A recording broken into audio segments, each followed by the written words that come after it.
so sorry. My software shut down on me once again. Like I said, the point that I was trying to make there with regards to, trying to understand some of the main differences between people who suffer from mental illness and those who don't. And I mean, obviously, some of those differences are going to be glaringly obvious. We haven't all had the same experiences, and not all of us have experienced trauma in our lives. Thank heavens, but some of us have. But even the sometimes the difference between two people who have suffered from trauma, two people can have the exact same experience and come out of it with a completely different outcome. So sometimes it comes down to the way that our experiences have impacted us. And so, sometimes you can have people from the same family go through some of these same experiences, and they might have two completely different outcomes, but everything impacts everybody differently. So that's something that I think we have to be really careful about holding judgment about. Is that some people might think they know a little bit about me or my history, and think that wonder about why it would be that I would suffer from mental illness when somebody else might not. But um, the truth about it is that everything impacts us all differently, and that has an impact on us, right? Um, so I think one of the reasons why people have such a hard time trying to understand mental illness too is because there seems to be a little bit of a separation there, and I think it's caused by the fact that we're all hardwired for connection, and that wiring causes us to be constantly on the lookout for things that make us similar. Or in other words, we kind of have a tendency to look for things that we have in common. And so you might be wondering, or people might wonder how somebody who doesn't have a history of trauma or doesn't suffer from mental illness or addictions, you might have to wonder how you could possibly ever relate to somebody who actually does. Um, my belief is that this effort is one way, hopefully, that we can begin to bridge that gap. My hope is that as you listen to me and witness some of my own struggles, you'll be able to begin to loosen that perspective. And I mean, like the perspective of, from somebody who doesn't suffer from mental health and addictions. Um, But as we move forward, I think you'll begin to realize that we're really not so different after all. I consider myself to be a very proactive person. I'm an intelligent person. I'm a very high functioning person. I, um, I have done very well in my career. I've worked really hard to get there, but it doesn't have anything to do with intelligence. It doesn't have it mental illness does not discriminate. And I think it's really important for people to understand that. Um, you know, Mental health and addictions can impact anybody at any time. And if you haven't been through trauma, it may be a little bit more difficult for you to relate to people who have, or who have, similar experiences such as mine. But really, at the bottom of it all, I know that at our core, we're all very much the same, and we all have the same fears and same needs and stuff like that. Um, so I think in a lot of ways, many of us struggle with, similar issues. Obviously, if you've suffered from trauma, especially, severe trauma, your experience is going to be very different. But even if even if you haven't experienced really, what some might call severe trauma, and that's it's not a one size fits all approach, right? Like, trauma is different for everybody. Um, but even if you haven't experienced something like that, um, we all suffer with from different issues and stuff. But the people who suffer from mental illness may struggle with even similar issues as you. It's just that it may be on a whole another level. So, um, and I apologize if this is, if my thoughts are scattered, but, again, I'm running on about 5 days with little sleep. So try to bear with me. I think another reason why there's so much stigma around mental illness is because we all have the same basic, and this is where the stigma comes in, right? Because if we see ourselves as separate, if we see ourselves as different, I think that there's a defense mechanism in that somewhere. Because we all have a basic fear that we're all afraid of being unworthy of love. And so I think that fear is what makes us so terrified to stand out as different. Because being different or standing out in some cases, I mean, obviously in some countries, if you stand out or if you're different, that could actually get you killed. So there's safety in numbers, and I think that that's one of the key elements here in trying to reduce the stigma around mental illness is that we all have to realize where that fear is coming from, and this journey is my way of taking the risk to step outside of the herd and say, I know I'm not okay. I know that this experience is not, normal for most people. And I think we need to start paying attention, to what's happening over here. So I know that I'm not the first, and obviously I won't be the last, but sometimes you have to, act in a way that feels right for you, even when it's not necessarily popular or easy. I do love helping other people. It's a huge part of who I am. But the purpose of this conversation is actually, for me, it's old because I know I've spent much of my life trying to help other people. And I still want to do that through this platform. But what I'm also hoping that it's going to do is it's going to allow me to help myself, because I feel like one of the things that I really need to learn how to do is to allow other people to help me. And that's a big one for me. There's a lot attached to that. But the truth is, and I think it's important to note this, that your response to my initial video or videos, I don't know how many you've watched, and they will all be made available on my Forward Facebook page for now. Eventually, I'm hoping to get my YouTube channel up and running, and I'll be able to have everything there in one place, as well as all the links and stuff that I want to be sharing, information and tools and videos and different things that I want to be sharing with as well. So, but it's important to note that the response that I've already gotten to the things that I've shared so far, it's been incredible, and I'm really, really grateful for it. And it's already making a difference for me. It's helping me to feel a lot less isolated and disconnected.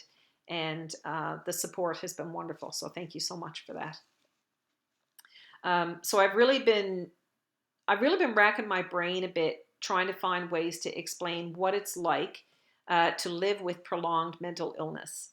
And today I had a little bit of an epiphany, I think, about one aspect of that I thought everybody might be able to relate to. So I was thinking about COVID and how much it's been impacting everybody since it started last year, and all the ways that people have been isolated and cut off from family members, from loved ones, from friends, and other social activities and stuff as well. And how difficult that's been for everybody. And so, but the truth is that mental illness for me has been just like that, with the exception being that my isolation and my lack of connection has actually been self-imposed over a period of probably decades. It may be difficult to imagine why anybody would impose those kinds of restrictions on themselves.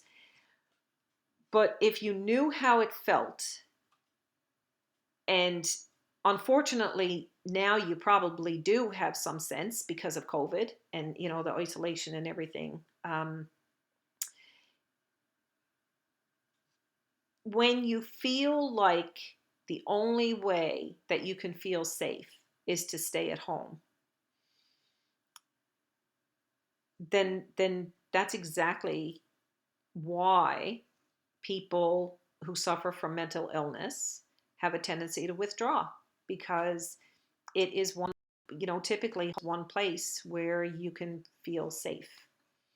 So mental illness, or what I believe now to be trauma, constantly makes me feel unsafe uh, at a very core level.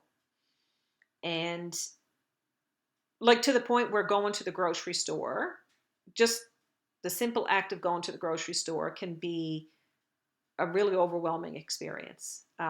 Can be and has been for me different times.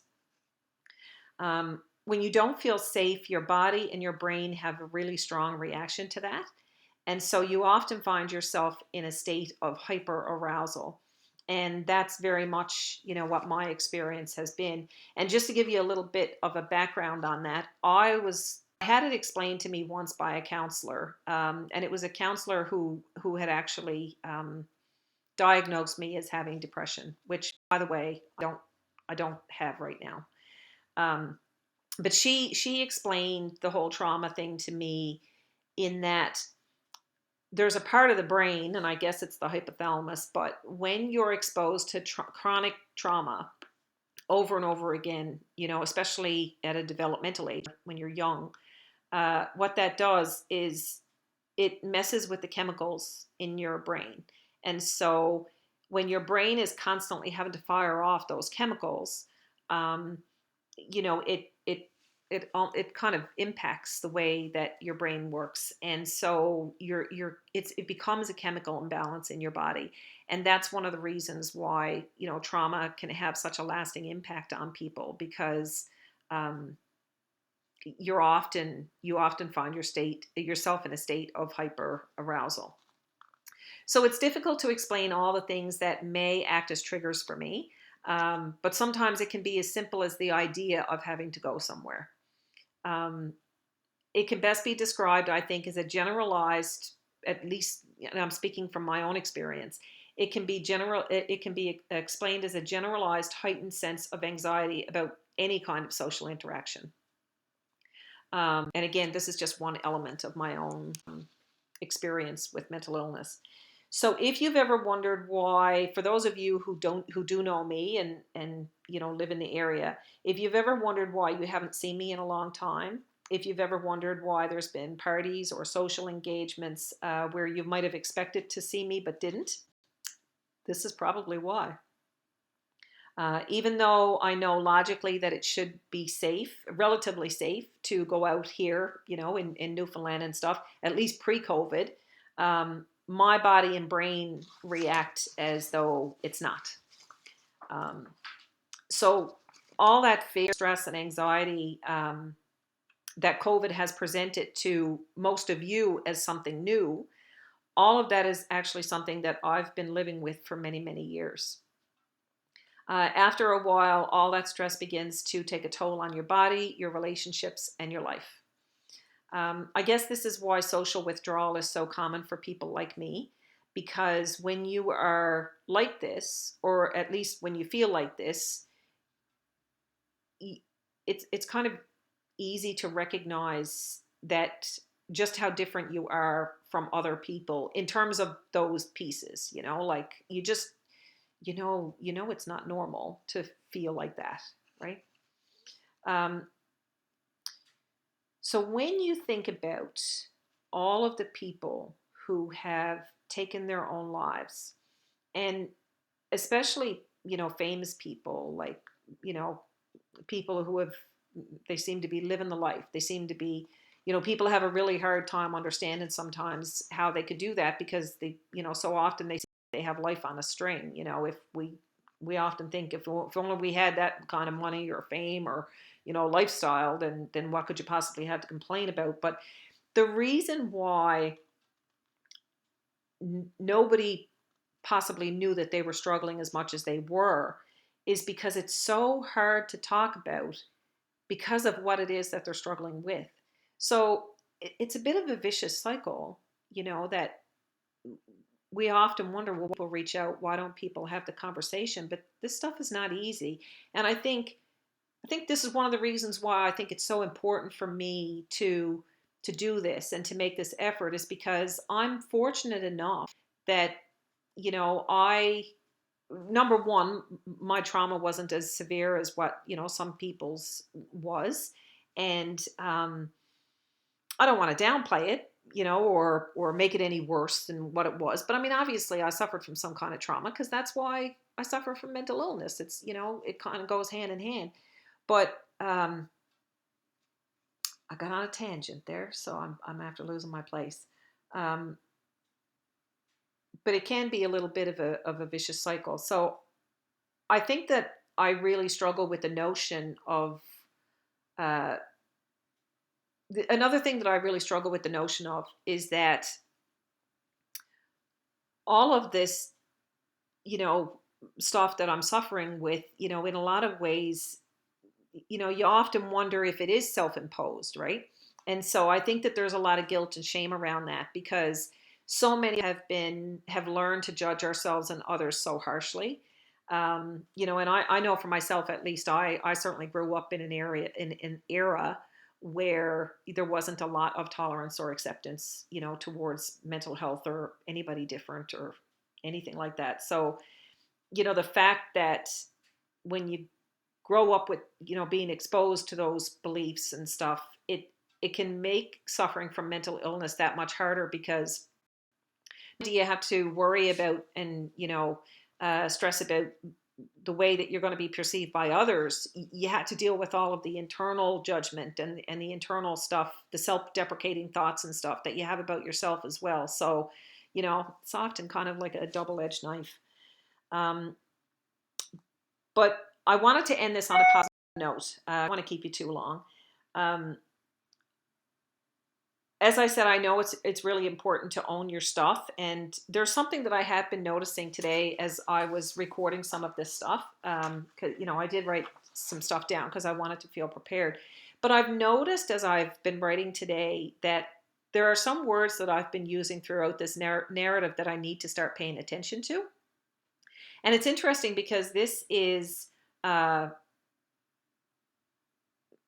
this is one of the ways that strategic intervention has actually helped me. It's taught me that words can be very powerful, whether they're spoken out loud or not.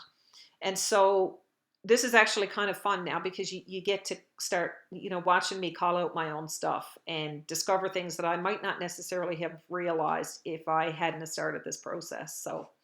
Um, so yeah, I've noticed that some of the words that I've been using, like terms like struggle and stress and terrified, these are some really powerful terms.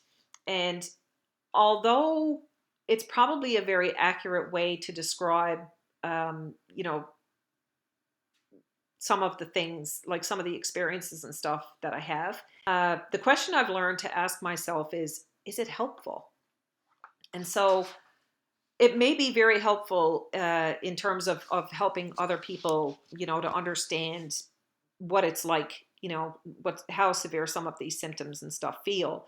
Um, but it's not necessarily helpful